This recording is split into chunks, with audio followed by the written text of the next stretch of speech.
Today we are in another space, y'all. I'm really getting it in this summer. I'm traveling around, just getting together with like spirits. But most of all, I'm spending time out in the garden, as you can see, with fresh fruits and vegetables. The last After Hours episode, you noticed that we did a watermelon and cucumber juice. So today I'm in Alabama visiting Kirinyaga Wellness, Kenya. You guys will meet her in a second. But we're gonna be harvesting some of the cucumbers so that I can get together with her, and she's gonna show me how to distill cucumber. And I don't know if you remember, but on our last episode, I was saying how you can juice that watermelon and that cucumber and make a toner. But this is the most purest way, the way that we're actually gonna do today, which is through steam distillation. That's how a lot of essential oils are made, and that's also how a lot of hydrosols are made. I'm not gonna give away too much facts. I'm gonna let Kenya give us the rundown on how hydrosols and steam distillation goes down. But just based off of my experience, we're gonna be using the copper alembic still, which is something that I've had my eye on for the longest. I wanted to take this course because I've always been interested in essential oils, and as many of you guys know, we only use essential oils in our products. And so I've been to a couple of herbal conferences before where I've seen them made, but it was always a part of like a bigger group, so it wasn't as intimate. This time I wanted to get together with Kenya, who is a beautiful spirit, so that she can show me on a one-on-one how to make hydrosols. So I got some dried lemongrass right here for the look. If y'all never seen lemongrass, this is how it looks right here. And then we have a cucumber plant. She gonna put my cucumber plant to shame because this is huge, it's massive, and it has plenty of space to grow. So I got my cucumbers here, and I get to harvest some cucumbers. So let's get to it. Oop.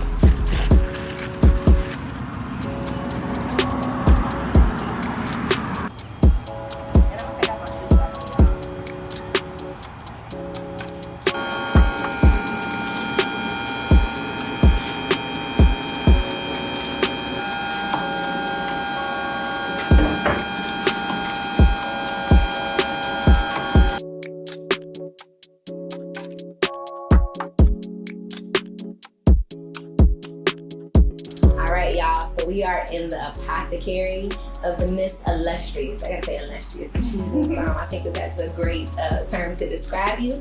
But we got Miss Kenya right here, and Miss Kenya is gonna be giving us from her perspective, letting us know pretty much what we're getting into today, and then also just talking about what we'll be making and what we'll be using to make what we make.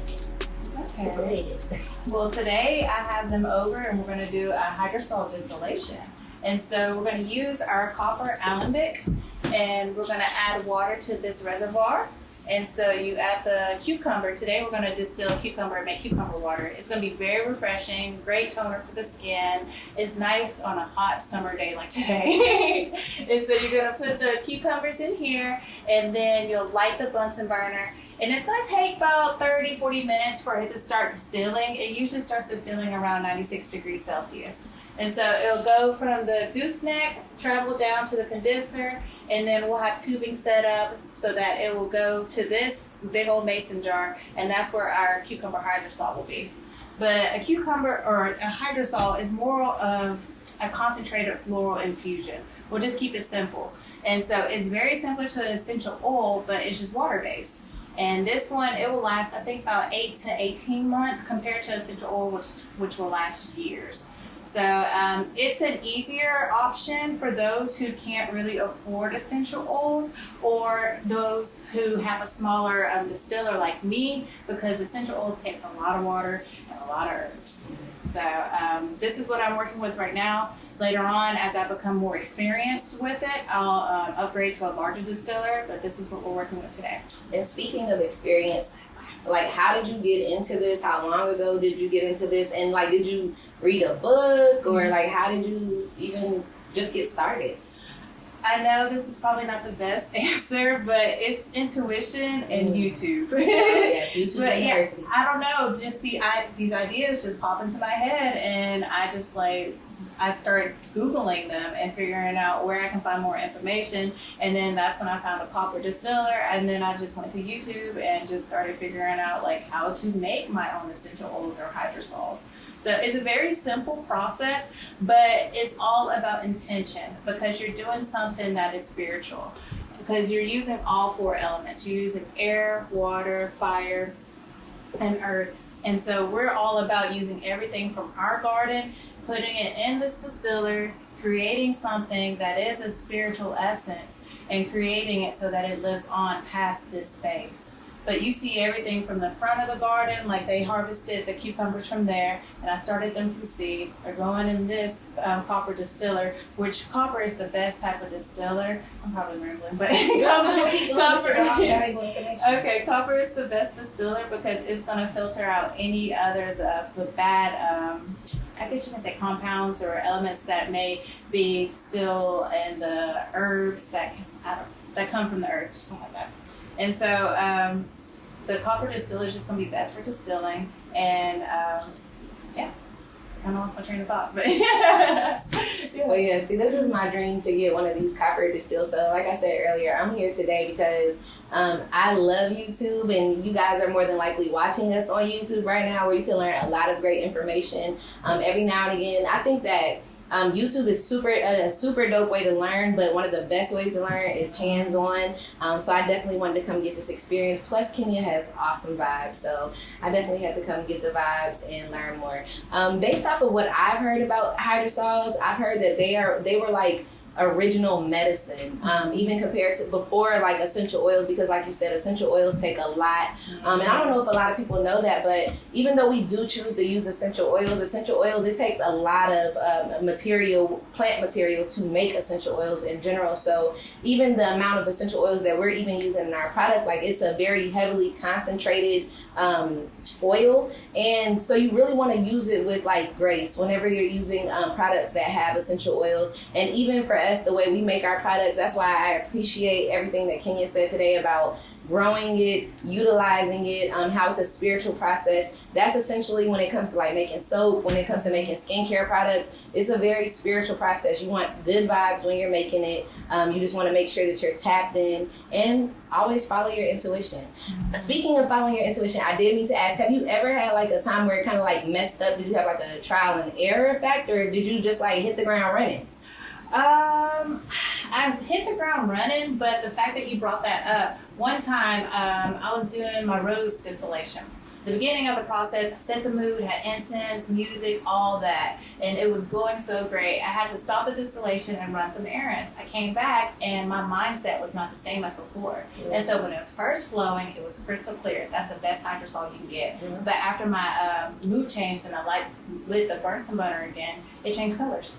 And I don't see that as a coincidence, because the only thing that changed was my mood. Yeah. So. And the fact that you say you left and went and ran some errands. Wow. Okay, so you ain't playing when you say this is a spiritual process. It is. I really believe it is a spiritual process. Because this is how you make alcohol too, and that's why they call it spirits. She's putting us up on game. Yeah. So it really is a spiritual experience. Because you're taking pretty much, when you're making essential oils or making hydrosols, you're taking that plant material and you're getting the essence, the spirit of the plant, taking the core essence. You're taking the volatile oils of whatever material you're using and putting it into there. So this is no joke. Y'all getting a good insider. I feel so special because I'm like, I'm here. Y'all are with me. All right, so are we ready to get started? Yes, we are ready. Okay.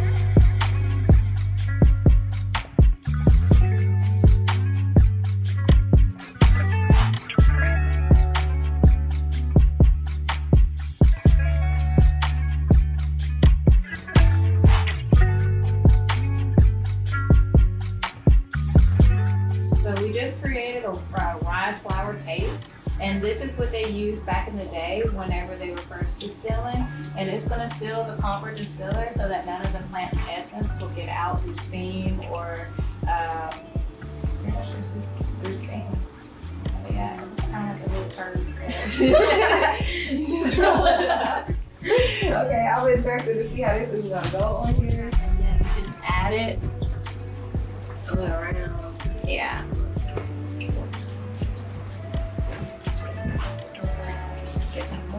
you got to add it to any part that may leak some of the steam. So right here, right there, and on the thermostat. Okay, so I rolled it like a little turd. Uh-huh. Oh my God. Hey, that's what we're going with. That's what we're going with. Squeeze it. Does the thickness like matter? Should it be like You can make yours just a little bit thinner. thinner? Okay. So,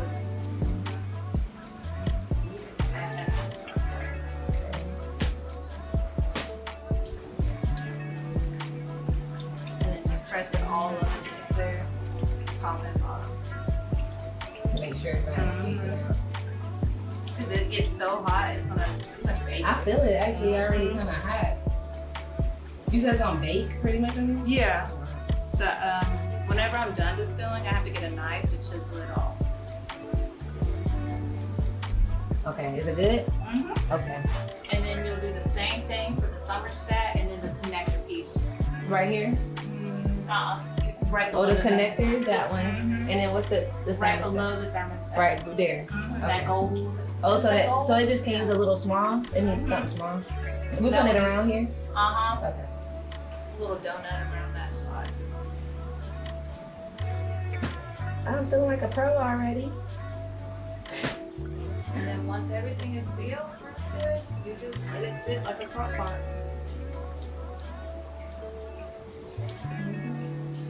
Oh, nice. And so the water, you just made just enough water to just be like a little paste, pretty much. You usually use way more flour than water. I just eyeballed it this time. Yeah. And then you can do a pretty thick piece around that. Because it's going to try to come out. I'd probably make it like probably do another layer. Mm-hmm.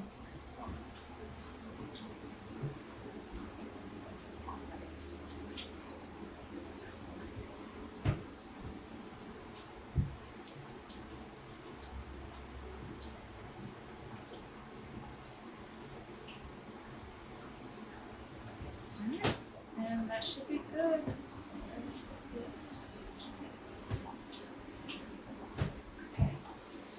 Now I gotta use the wash bowl.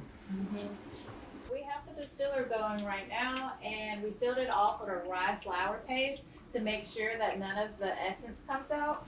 But it's going to be distilling for about 5 hours or so. This is a slow process, so that's why you have to be intentional with it and just move with nature. You know, just take your time. But they're gonna probably head out before it's done, but they'll be leaving with a little mini hydrosol of what they've done today.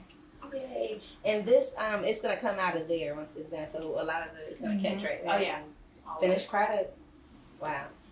Well, this was a very pure process. I am so thankful to Kenya and Kirinyaga Wellness for having us here today and teaching us about hydrosols and the process of distilling. I'm so happy that I was able to get a one-on-one because I've been working with essential oils for several years now since I've had the business. And this was like my first one-on-one intimate process learning about it. So thank you guys for joining us for another After Hours with HerbNEden. Taryn Lewis is your host, and we were here with Kenya today. Peace until the next time.